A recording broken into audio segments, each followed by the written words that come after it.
தாண்டியும் அல்லாஹுடைய மாபெரும் அருளால் நாம் நோன்பு வைப்பதற்கும் இறை கடமையான தொழுகையை நிறைவேற்றுவதற்கும் இறை இல்லமான பள்ளிவாசலோடு தொடர்பு வைத்து அதற்கென்று ஈமானுடைய சுவையை தந்த அல்லாஹுக்கே எல்லா புகழும் அல்ஹம்துலில்லாஹ்.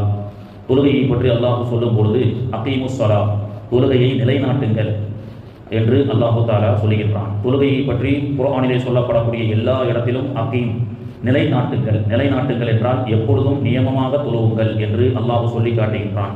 அல்லாஹுடைய தூதர் அவர்கள் நமக்கு சொல்லிக் கொடுப்பார்கள். இறை மறுப்பாளர்களுக்கும் இஸ்லாமிய மோமின்களுக்கும் உள்ள வேறுபாடு என்னவென்றால் தொழுகைதான் என்று சொல்வார்கள்.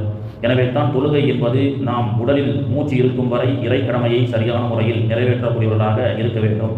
ஆனால் இறை மறுப்பாளர்களை போன்று சில தினங்கள் மட்டுமே அவர்கள் என்ன செய்வார்கள், மாலையிட்டு கோவில்களுக்கு செல்வார்கள். 30 நாட்கள் 40 நாட்கள் வரை அவர்கள் பேணுதலாக இருப்பார்கள். பிறகு மாலையை கலட்டி வைத்ததற்கு பிறகு அவர்கள் யதார்த்தமான உலகிலே அவர்கள் ஈடுபட்டு நடப்பார்கள். அந்த மாதிரி இல்லாமல் பெருநாள் தொழுகை முடிஞ்சதோடு மாலையை கலட்டின மாதிரி பள்ளிவாசலும் நம்ம பக்கத்துக்கு வரது கிடையாது, குர்ஆனையும் ஓதாமல் இருப்பது போன்று இல்லாமல் நாம் இறை மறுப்பாளர்களுடைய அந்த வழியை மாறி இல்லாமல் எல்லா நேரங்களிலும் எல்லா காலங்களிலும் ரமலான் அல்லாத எல்லா காலங்களிலும் இறைவனுடைய பள்ளிவாசலுடைய தொடர்போடு இருக்க வேண்டும். அதைத்தான் அல்லாஹுடைய தூதர் அவர்கள் இறை மறுப்பாளர்களுக்கும் மோமின்களுக்கும் உள்ள வித்தியாசம் இறை கடமையான ஐவேளை தொழுகை என்று சொல்லிக் கொடுத்தார்கள்.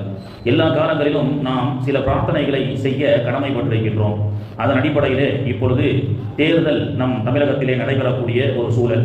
இந்த தேர்தலுக்காக பல வேட்பாளர்கள், தலைவர்கள், பல கட்சிக்காரர்கள் தங்களுடைய தேர்தல் இலவச அறிக்கைகளை அவர்கள் ஆட்சிக்கு வந்தால் நாங்கள் சலுகைகள் பரிசுகள் என்னென்ன தருகின்றோம் என்று அள்ளி வாக்குறுதிகளை வீசக்கூடிய இந்த சூழலிலே அல்லாஹ்வுடைய தூதர் அவர்கள் இந்த தேர்தல் களத்தில் நமக்கு ஒரு துவாவை கற்றுக் கொடுத்தார்கள். இன்ஷா அல்லாஹ் நோன்பு திறக்கக்கூடிய இந்த சிறப்பான நேரத்திலே அந்த துவாவை நாம் சொல்லுவோம்.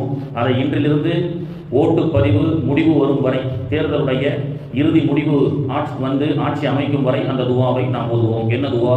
அல்லாஹும்ம லா துஸல்லித் அலைனா மல்லா யகாஃபுக ஃபீனா வலா யர்ஹம்னா என்ற துவா. அருமையான துவாவை அல்லாஹ்வுடைய தூதர் அவர்கள் நமக்கு சொல்லிக் கொடுத்தார்கள். தேர்தல் முடிவு வரும் வரை இந்த துவாவை நாம் ஓதினால் நம்முடைய மாநிலம் சிறப்பான முறையில் அமைதியான முறையில் இருக்கும். நல்ல ஆட்சியை அல்லாஹு தஆலா நமக்கு அமைத்து தருவான். அல்லாஹும்ம லா துஸல்லித் அலைனா மல்லா யகாஃபுக ஃபீனா வலா யர்ஹம்னா, இறைவா எங்கள் மீது இரக்கம் காட்டக்கூடிய, எங்கள் மீது கருணை காட்டக்கூடிய நல்ல ஆட்சியாளர்களை தந்து அருள் புரிவாயாக. மக்களின் மீது இரக்கமற்ற கருணையற்ற ஆட்சியாளர்களை எங்களுக்கு தந்து விடாதே இறைவா என்ற இந்த சிறப்பான துவா.